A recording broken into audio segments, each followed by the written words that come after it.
What up? Okay, so new video time. Basically, this one is going to be about humbleness.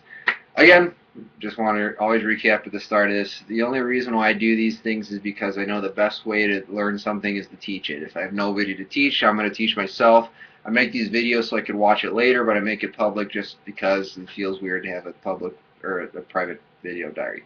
So, um, again, today's about humbleness. Today's about why the meek inherit the earth.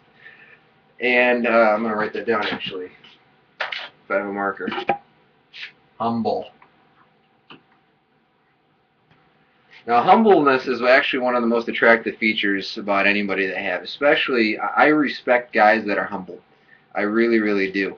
And that's going to sound kind of weird because usually you think about humble people as these not confident, low self-image, just get ran over about in life. That's who you think about a lot of times in humbleness.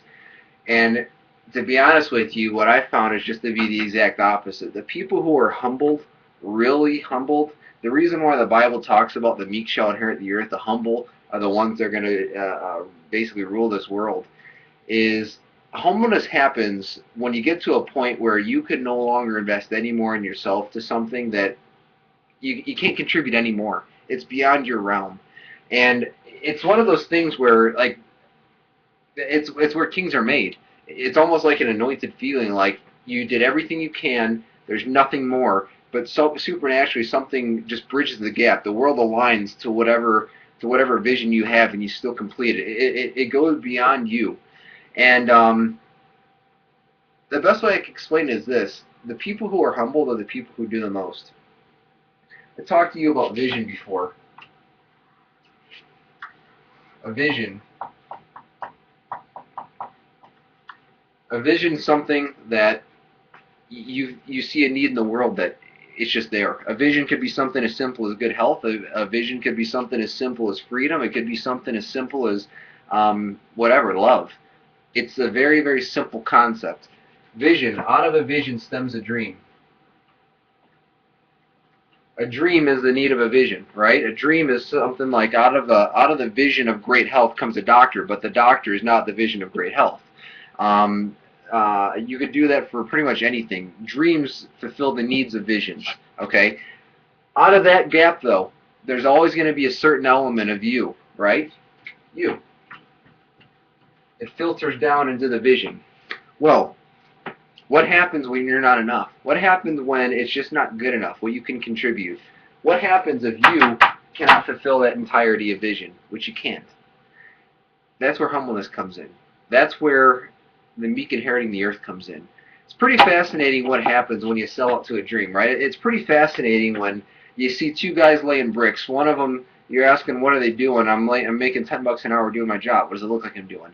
The second guy, you might ask him what he's doing. He's like, dude, I'm building a cathedral. This is the wall right here. Over there, this is going to be the doorway. Over there is going to be the windowsill. This is pumped. And who do you think has more life in what they do? Who do you think has more of a fulfillment in what they're doing? Who do you think is going to be? Who do you think is working for a vision? Who do you think is more excited? Who do you think is going to see the greater things in life about that tedious task of laying bricks? It's the guy with the vision, right? The people with vision, I respect because they're the ones that walk on water. They're the ones that have to see the unseen. They're the ones that have to do what hasn't been done. They're the ones that have to literally believe in what's not real. And they have to not only believe in it, but they have to walk in it. They have to, every action they do has to line up with it. Everything that they have has to be something, they have to make the unreal real. They have to make the intangible something that you can touch, feel, smell. They have to cast the vision to the team. That's why I still respect business owners too, because the complication of business, the vision of business, not most people don't grasp it.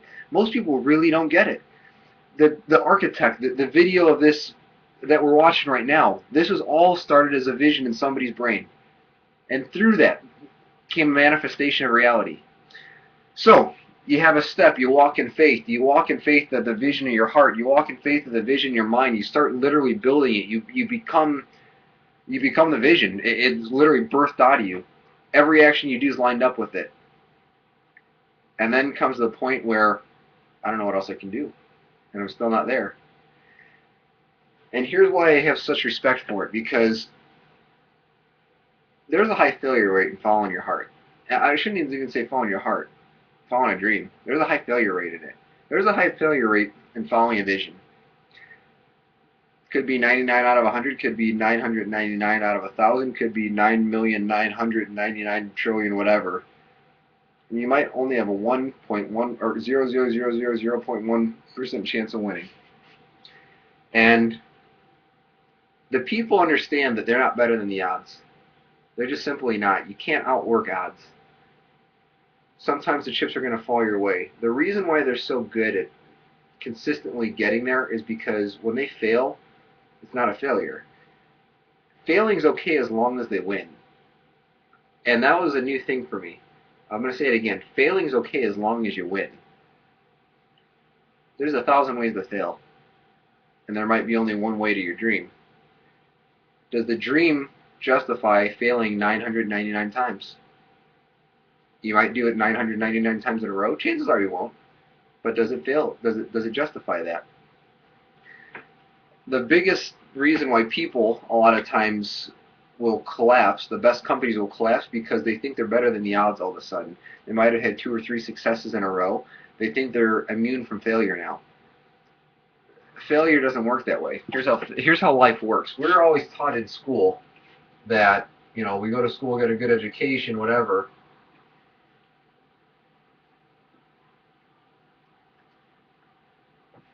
Can you see that? Yeah. Oh, you can. Okay. What we're always taught growing up is you're in the middle. Right? We are always taught that you're in the middle. Either you do something and you fail, and we're taught to hate failure. We're taught to disregard failure. We're taught to run from it like it's a plague, like it's bad for you. Or there's success. The way our school system works, the way everything's taught, we're graded on an average of who's the medium student as it goes left to right. You're either on the left side or right side or in the middle. You're one or the other. You're success or failure. That's not really how life works, though, is it? The people who do things in life and do the walk on water, they don't get it right. They're not perfect. They're not God. Real life, the people who do something looks more like this. Failure, failure, failure, failure, failure, failure, failure, then success. How many times do they fail? As many as it takes. Why? Because that 1% chance of winning is worth it. That failure is a humbleness. It's something that really, really lets you know that you're not God. People might have high confidence because they're proud of what they do. They're not scared of... When you find somebody who's not scared of losing versus somebody who's very, very... They care about their image so much to the fact that they just want to portray themselves as winner everybody, but in real life they're scared to get their hands dirty, you can tell the difference in that. That's where humbleness is. Humbleness happens when you realize you're not God, but you go out and do it again anyway. Why do the meek inherit the earth? Because they're the only ones most of the time that are doing anything in the first place. Meekness and humbleness are a sign of they have faith. Meekness and humbleness means that they're doing something. They're going somewhere. They have a vision that they're believing in. I've always been taught never trust a man without a limp, right? Never, and not like a swag limp, like a limp like they did something and they just knocked flat on their face. And I think it's a good rule to live by. People who do something, they're going to fall on their face all the time. They're going to fail way more than they ever succeed. And if you don't fear failure, what scares you? What do you consider failure anymore then? If you're not scared to look like an idiot because you've been there before and it's not that bad, if you're not scared to get frustrated one more time after selling out something and falling short and then trying it again, the people who are really not scared to try as hard as they possibly can and not make it and then do it again, those are the people that inherited the earth. And those are the people who are humble too, because they respect the price that they have to pay. They respect the price that they have paid, and because they paid the price, they respect themselves. And people who respect themselves raise their image, and they go get things done again and again and again. And that is why the humble inherit the earth.